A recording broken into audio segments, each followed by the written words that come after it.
Elle ne peut pas être dans quelqu'un. Elle n'est pas se manifester. Non. Israël a régné. C'est la présence du Saint-Esprit. Ils étaient conduits par l'Esprit de Dieu. C'est ce qui a fait la différence d'Israël. Il n'y a pas autre chose. Il n'y a pas autre chose. C'était la présence du Saint-Esprit. Et quand ils l'ont attristé, Israël était dans l'anonymat. La marche, la consécration, l'onction, tout cela était révélé par le Saint-Esprit. Le tabernacle, c'est par le Saint-Esprit. La nomination du roi, c'était le Saint-Esprit. La traversée du Jourdain, c'était le Saint-Esprit. Le renversement de Jéricho, c'était le Saint-Esprit. Les louanges en Israël, c'était le Saint-Esprit. Pour danser en Israël, c'était le Saint-Esprit. Pour prêcher, c'était le Saint-Esprit. Amen.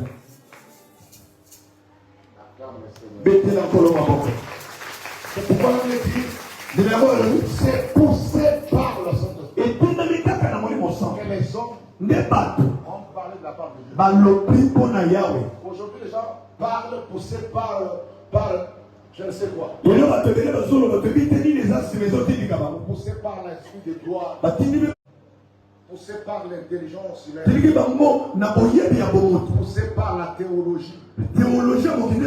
Poussés par la philosophie. Que Dieu vous bénisse. Amen. Acclamons le Seigneur. Acclamons le Seigneur. Acclamons le Seigneur. Acclame le roi des rois.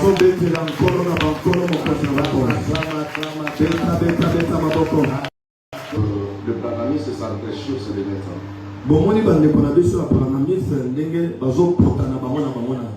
Après avoir cherché la place qui donnait trop élevée à Branham, ils ont manqué maintenant la place du Père. De reconnaître le Père. Maintenant, pour les reconnaître, il dit seulement Elohim avait été dans Jésus. Celui qui est sorti là-bas quand j'ai parti, qui est entré maintenant, qui est en Branham, c'est pourquoi celui qu'il faut adorer, c'est Branham. Dieu est en lui. Nous autres adorer Branham, nous autres adorer Elohim Azakatinaï. C'est comme ça que le pasteur Carlos est allé à